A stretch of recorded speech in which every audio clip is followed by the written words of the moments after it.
Labas, dėkoju, kad įsigijai mano produktą, Facebook viršelio paruoštuką ir tikiuosi, kad supranti, kad kiekvienam savo produktui skiriu daug savo laiko, atiduodu visą širdį, stengiuosi paruošti su didesnė verte, skiriu laiką video instrukcijai, todėl labai prašau tavęs nesidalinti šią nuorodą, o pasidalinti nuorodą į produkto įsigijimą. Šis paruoštukas skirtas tavo asmeniniam naudojimui ar tavo verslo reikmėms.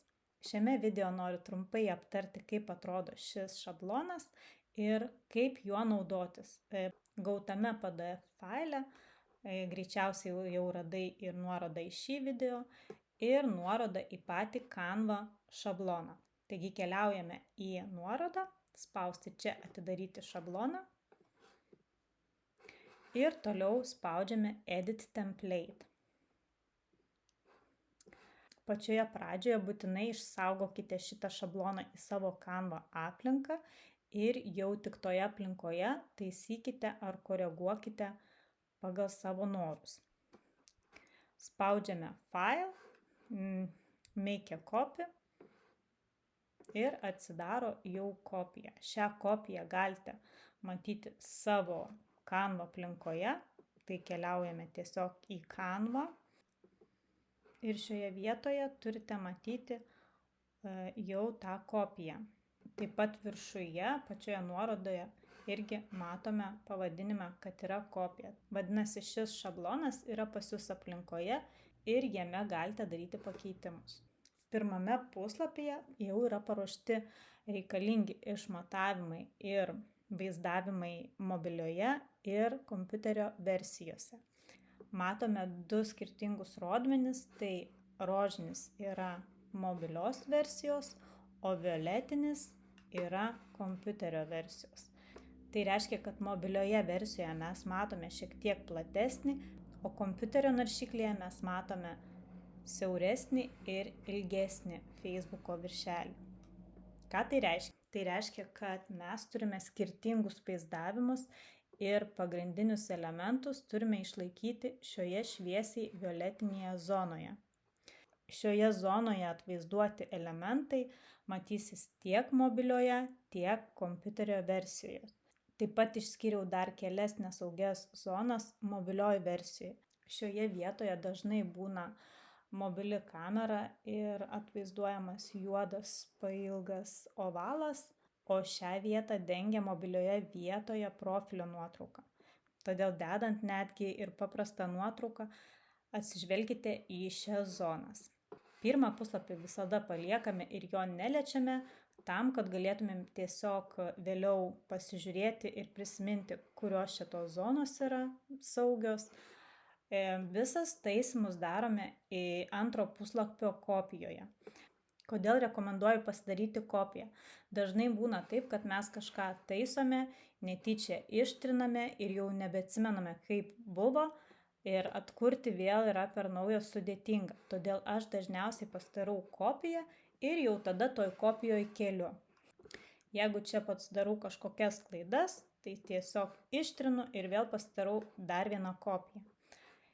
Ką matome dabar mūsų tuščiame šablone? Tai yra paraštės, kurių stenkitės nepajudinti, nes čia yra nustatyti tikslus išmatavimai reikalingi. Jeigu netyčia pajudinote paraštę, galite tiesiog sugrąžinti ją rodiklėlę atgal. Šios zonos kol kas tegu lieka ir parodysiu pradžiai, kaip įsikelti tiesiog savo nuotrauką, nes kartais visiškai nebūtina kažkokio labai įmantraus viršelio, jeigu yra graži nuotrauka su emocija ar gerai atvaizduotų produktų, pilnai gali būti, kad užtenka tik tai tos nuotraukos. Bet dėl to ir sukūriau šį šabloną, kad mes tą nuotrauką taip pat galėtumėm pritaikyti ir visi pagrindiniai elementai būtų matomi. Norint įkelti nuotrauką, turbūt žinote, kad keliaujame į Uploads ir čia keliame savo nuotrauką. Aš kaip pavyzdį kelsiu, tarkim, šią nuotrauką. Susimažinam vaizdą, kad geriau matytųsi, kaip keliasi. Ir išdidiname nuotrauką per visą ekraną. Šią nuotrauką mes turime nukelti į galą, kad matytumėm nesaugias mobilias zonas, kurios dabar pasislėpusios. Vadinasi, spaudžiam ant nuotraukos, einame į įrankių juostą, poziciją arba position angliškai ir arrange nustatom to back arba į galą. Tada matome nesaugias zonas.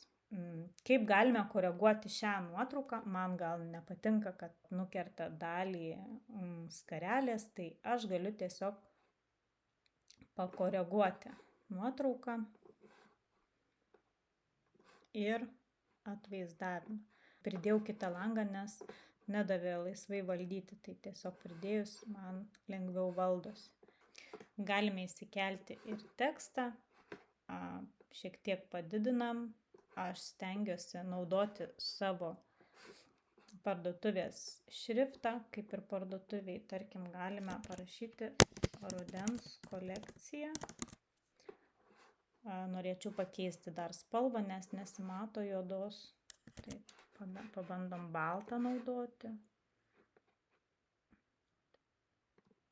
Pasuksiu šiek tiek.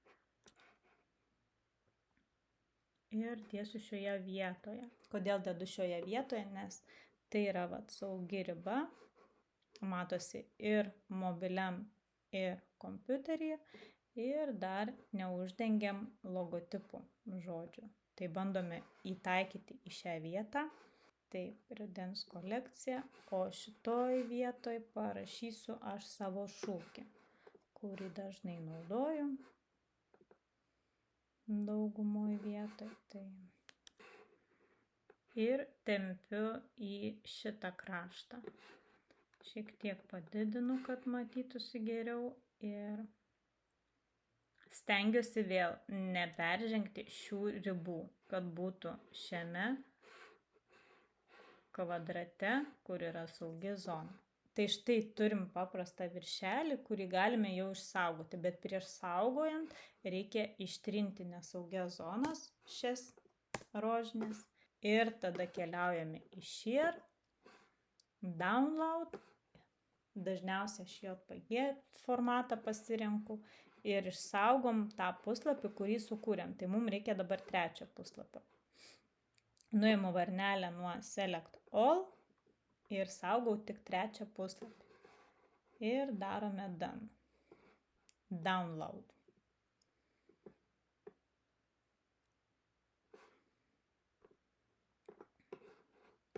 Štai, ką gavome kokį viršelį. Pasitikrinam klaidas, nes pas mane jų kai visada būna dažnai.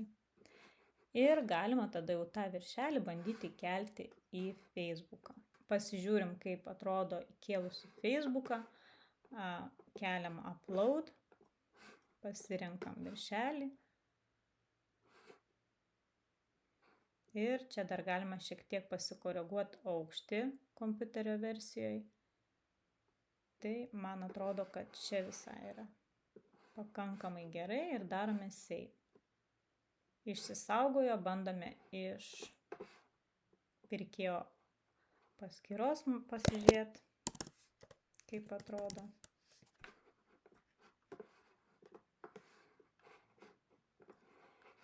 Viskas tvarkingai, nieks neuždengta ir matosi pagrindinis objektas. Taip pat ir mobilioji versijoje, pasižiūrim, kaip mobilioji versijoje tas atrodo. Ir mobilioji versijoje taip pat matosi ir užrašas rudens kolekcija ir šūkis, vizija sukurta patogiai ir laimingai vaikystė. Kitą pavyzdį parodysiu, jeigu norite sukurti iš Canva siūlomų šablonų. Kopijuoju antrą puslapį ir šone einu į design. Tada ieškau čia jūsų, tarkim, norimos temos. Galim pabandyti bags. Aš dažniausiai naudoju anglų kalbą, nes man anglų kalba daugiau pasirinkimų išmeta. Galima ir kažką lietuvių rodo. Pabandom pasižiūrėti bags. Čia yra kokie šablonai ir krepšiai, pavyzdžiui. Su krepšiais gal net lietuviškai. Mažiau meta. Aš naudoju visą laiką daugumą anglų kalbą. Tai anglų kalba tikrai daugiau duomenų duoda. Nelabai ką ir meta. Jeigu čia nieko nerandate, tai galite keliauti tiesiog per patį Canva pagrindinį puslapį. Einate šoniai pagrindinę įrankių juostą ir čia renkatės templates. Pasirinkite cover, Facebook cover.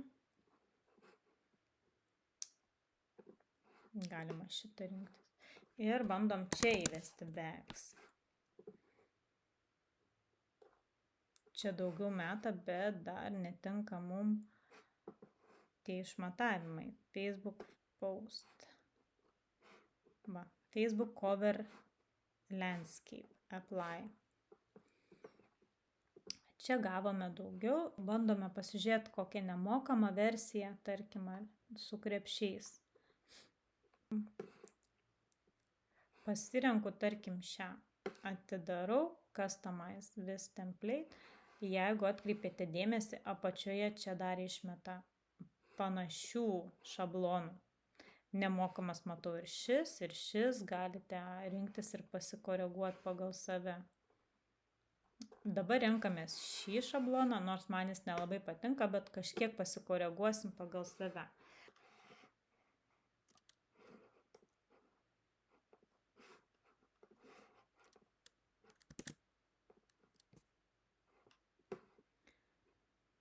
Įkėlus matome, kad nesutampa išmatavimai, bet vis tiek bandome mes kažkaip biškį šiek tiek patempti ir pritaikyti tos elementus. Arba galime net va taip į vidurį tempti.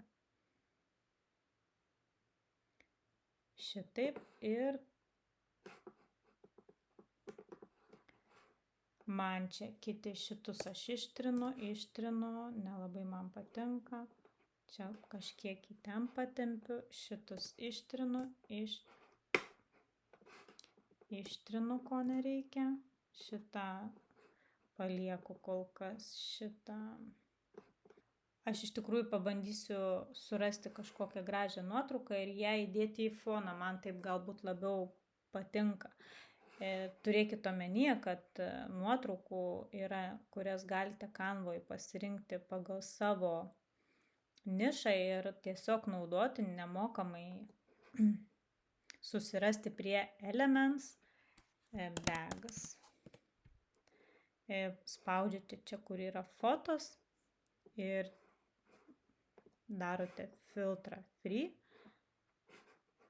ir jūs gausite nuotraukas, kurias galite naudoti savo reikmėm nemokam. Tai aš pabandysiu paieškoti kažkokios neutralesnės, kad tiktų fonui. Tai man va šita patiko. Aš ją vėlgi išsididinu per visą. Oi, dingo gal. Išsididinu per visą. Jinai įsikelia. Žiūrėkit, kad neįsikeltų į vidų tos nuotraukos. Tai kažkur šone bandykite ir tada tempti. Taip. Ir poziciją pasidarom į visiškai galą. To back. Taigi va, dar pasikoreguojam, kad šiek tiek gal taip būtų, pasididinam, kad kaip fonas, ar ne? Turime tada visą foną tokį. Čia galite savo šriftą pasirinkti, kokį jums patinka, kokį naudojat. Rekomenduoju rinkti šriftą, kurią naudojat elektroniniai parduotuviai. Tos pačius šriftus naudokit socialiniuose tinkluose, elektroniniai parduotuviai. Čia savo rekvizitus galite. Man dar šiek tiek nepatinka, nes čia užsidengia, tai gal galima net biškį šiek tiek, tarkim, čia va, į šoną patempti, kaip jums čia tik tai patinka. Aš gal kelčiau čia ir žiūrime saugią zoną. Šitą irgi šiek tiek aš gal didinčiau. Reiktų pažymėti kažkaip visą.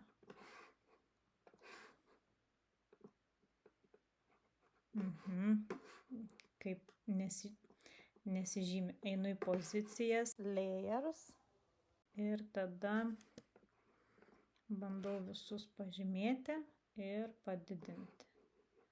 Kažkas dar ten gale yra.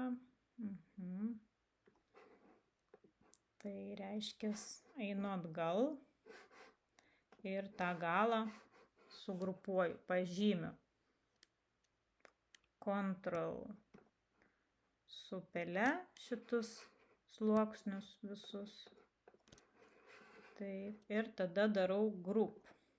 Man tada vienas tokiu atveju gaunu bendrą paveiksliuką ir galiu dabar, kaip noriu, didinti.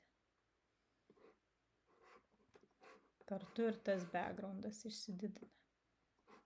Aš gal palikčiau čia ir netgi šitą dėčiau žemyn. Galima čia šiek tiek padidinti ar pamažinti.